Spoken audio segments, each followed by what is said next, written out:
रूपानगर गांव में शाम होने वाली थी। आसमान में घनघोर काला रंग छाया हुआ था। ठंडी ठंडी हवा की लहरें जैसे सुकून दे रही हो और पेड़ पौधों में जान सी आ गई थी। शंकर अपने ठेले को लेकर गांव के चौराहे पर जा रहा था। शंकर बहुत गरीब था। वह अपना गुजारा गर्मा गर्म डोसा बेचकर करता था। तभी अचानक तेज बारिश शुरू हो जाती है। तभी वहां पर पास की दुकान का मालिक आता है, जो बगल में ही समोसे बेचता था। शंकर को अपनी दुकान के सामने ठेला लगाते देख उसे यह बात पच नहीं रही थी। अरे शंकर, तू यहाँ बारिश में क्या कर रहा है? अरे तेरे पास कोई ग्राहक आएगा तो तू उसे कहाँ बैठा कर खिलाएगा? और हवा इतनी तेज चल रही है कि तेरा ठेला कहीं पलट ना जाए। अरे भाई, मैं संभाल लूंगा, तुम चिंता मत करो। तुम अपने दुकान का ख्याल रखो, वह मैं देख लूंगा कि मैं ग्राहकों को कहाँ खिलाऊंगा। क्या संभाल लेगा? तू एक बात सुन ले, ये मेरा इलाका है, यहाँ ठेला लगाना तू बंद कर दे, नहीं तो अच्छा नहीं होगा। अरे भाई, आपकी तो समोसे और जलेबी की दुकान है, तो आपको मुझसे क्या दिक्कत है? मैं कौन सा समोसे बेच रहा हूँ? मैं तो डोसा बेचता हूँ। और रही बात जो अच्छा खिलाएगा, लोग उसी के पास आएंगे। पर तुम चिंता क्यों कर रहे हो? कहीं तुम बेस्वाद समोसे तो नहीं बेच रहे हो ना? लालू को यह बात बर्दाश्त नहीं होती है। वह अपनी दुकान की ओर जाने लगता है, लेकिन उसे शंकर की यह बात दिल में चुभ गई थी। बारिश रुक गई थी। लोग अब धीरे धीरे अपने घरों से बाहर निकल रहे थे। गांव की औरतें शंकर के ठेले से आती खुशबू को देखते हुए कहती हैं, कजली भाभी, मुझे इस बरसात में कुछ गर्मा गर्म खाने का मन कर रहा है। चलो तो सुमन बहन, आज हम कुछ नया खाते हैं। समोसे तो हम रोज खाते हैं, लेकिन आज हम शंकर भैया के बनाए हुए गर्मा गर्म डोसा खाएंगे।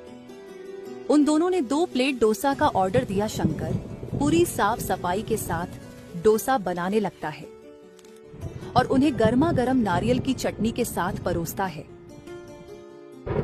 अरे शंकर भैया, तुम्हारे हाथ में तो जादू है, जादू। मैंने आज तक इतना अच्छा डोसा नहीं खाया। वैसे हम रोज समोसे तो खाते ही थे, लेकिन आज हमें कुछ अलग खाने को मिला। आज से हम आपके पास ही आएंगे डोसा खाने। बहनों में डोसा बनाने के लिए A1 माल का उपयोग करता हूँ और मसाले मेरी माँ अपने हाथों से खुद पिसती है। बस उसी का कमाल है। थोड़ी देर में शंकर के ठेले पर भीड़ इकट्ठा हो जाती है। लोगों को डोसा का स्वाद इतना अच्छा लग रहा था कि लोग 2-2 प्लेट खा रहे थे। बिल्कुल। और वहीं दूसरी तरफ लालू की दुकान पर कोई नहीं आता है।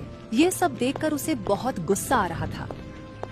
मुझे इसका कुछ ना कुछ तो करना होगा, नहीं तो ये मेरी दुकान बंद करवा देगा। अगली सुबह शंकर मसाले और सब्जियां लेने मंडी निकल जाता है और शंकर के मसाले लाने के बाद उसकी माँ देसी अंदाज में मसाला पिसती है। दोनों मिलकर सारा काम करते थे। यही उनके स्वाद का कारण था।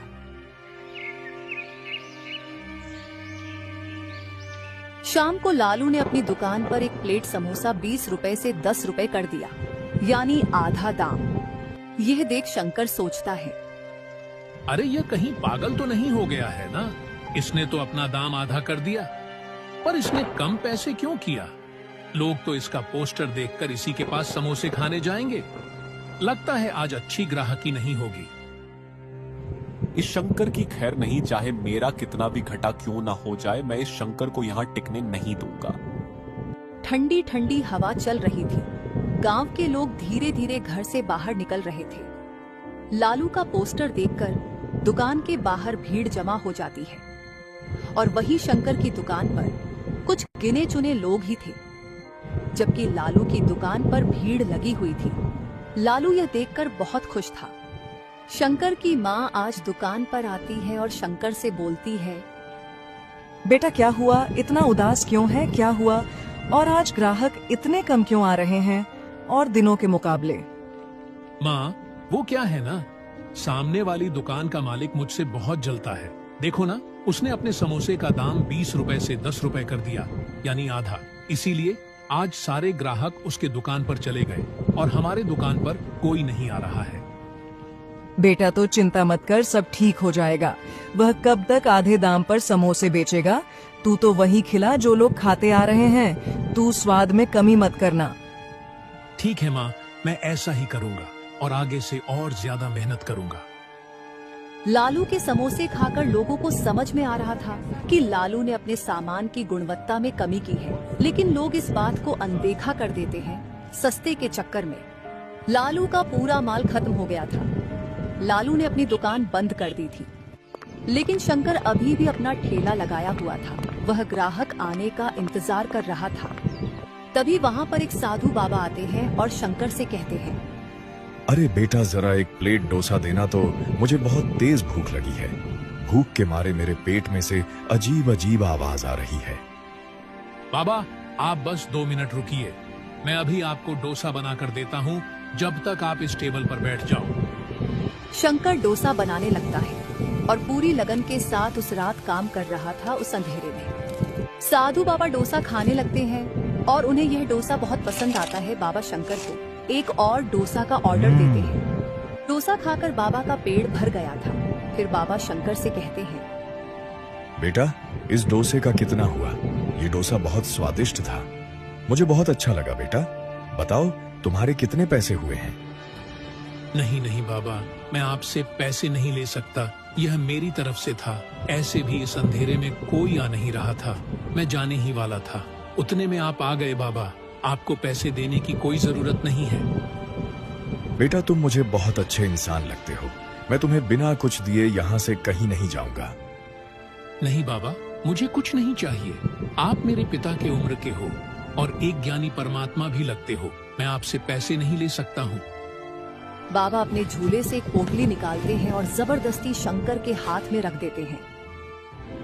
बेटा, ये एक जादुई मसाले की पोटली है, तुम इसे अपने डोसे के मसाले में थोड़ा थोड़ा मिलाकर बेचना और लोगों को खिलाना, लोग तुम्हारे दीवाने हो जाएंगे। बेटा बाबा, ये मसाला देने के लिए आपका धन्यवाद, आपने मेरे बारे में इतना सोचा। बाबा, अब मैं चलता हूँ, काफी अंधेरा हो गया है। ठीक है बेटा, तुम जाओ, मेरा आशीर्वाद तुम्हारे नेक दिल पर हमेशा बना रहेगा।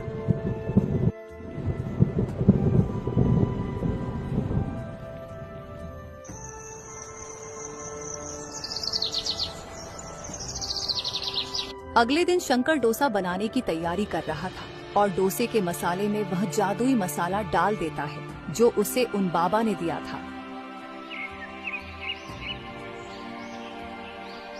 और शाम को सारी तैयारी करके गांव के चौराहे पर पहुंचता है और आज भी ठंडी ठंडी हवा की लहरें चल रही थी। मौसम कुछ ठीक नहीं था, पर अच्छी बात यह थी कि बारिश नहीं आ रही थी। पता नहीं आज शंकर के डोसे से इतनी अच्छी खुशबू आ रही थी कि लोग शंकर के ठेले की ओर खींचे चले आ रहे थे।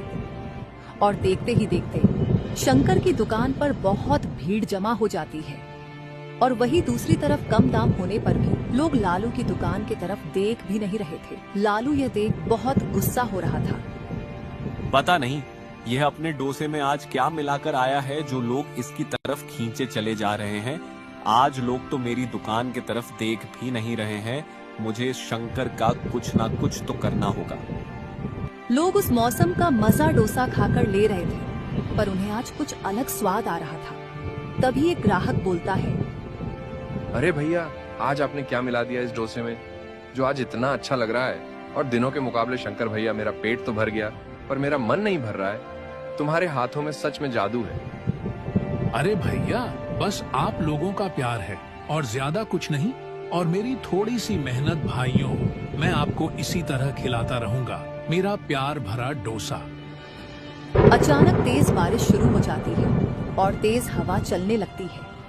शंकर का सारा सामान खत्म हो गया था। शंकर अपने घर जाने लगता है। पता नहीं उन बाबा के मसाले में ऐसा क्या था जो आज मेरे ठेले पर इतनी भीड़ थी। यह सब उन बाबा के मसाले के वजह से हुआ है। शंकर उस रात चैन की नींद सो रहा था। बारिश रुकने के बाद शंकर के घर के बाहर लालू आता है और वह ठेले के चारों ओर पेट्रोल छिड़क देता है और आग लगाकर वहां से भाग जाता है। थोड़ी ही देर में ठेला पूरी तरह से जलकर राख हो जाता है। सब तहस नहस हो गया था। शंकर और उसकी माँ बाहर पहुँचते हैं तो वह यह सब देखकर बहुत परेशान हो जाते हैं। बेटा, ये क्या हो गया? हम तो बर्बाद हो गए। अब हम डोसा कैसे बेचेंगे? मुझे तो कुछ समझ में नहीं आ रहा है बेटा। पता नहीं ये किसने किया। तुम फिक्र मत करो माँ, सब ठीक हो जाएगा। यह बुरा समय भी जल्द खत्म हो जाएगा। भगवान पर भरोसा रखो।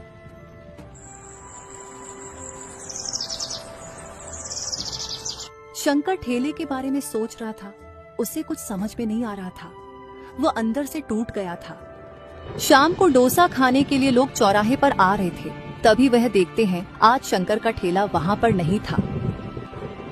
अरे भाई, आज शंकर क्यों नहीं आया? मुझे आज उसे एक बड़ा ऑर्डर देना था। डोसे का मेरे घर मेहमान आए हैं, पर कोई बात नहीं, मैं समोसे ले लेता हूँ। तभी वह आदमी बोलता है, भाई वह अब कुछ दिनों तक या कुछ महीने तक ठेला नहीं लगाएगा। किसी ने जलन के मारे उसके ठेले को जला दिया। अब वह बिना ठेले के कैसे आएगा डोसा बेचने? अच्छा, तो ये बात है। धन्यवाद भाई बताने के लिए। वो आदमी उसी समय शंकर के घर पहुंचता है अपनी गाड़ी लेकर। अरे शंकर भैया, अरे ओ शंकर भैया, बाहर आइए। अरे भाई, आप तो वही हो ना जो मेरे ठेले पर डोसा खाने आते हो और बड़े बड़े ऑर्डर भी देते हो। बताइए आपका यहाँ कैसे आना हुआ? आपने पहचान ही लिया मुझे।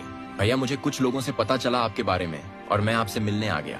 मैं आपकी एक छोटी सी मदद करना चाहता हूँ। गांव के चौराहे के पास में मेरा एक छोटा सा घर है जहां आप अपना डोसा का सेटअप लगा सकते हो। तो कल से आपको वहीं पर अपना काम करना है। मैं आपका स्वाद का दीवाना हूँ, इसलिए।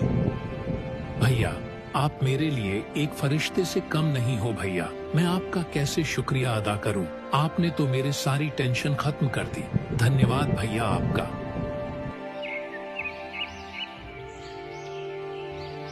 शंकर अगले दिन उसी दुकान पर डोसा बेचने लगता है। लोग शंकर को उस दुकान पर देखकर बहुत खुश थे।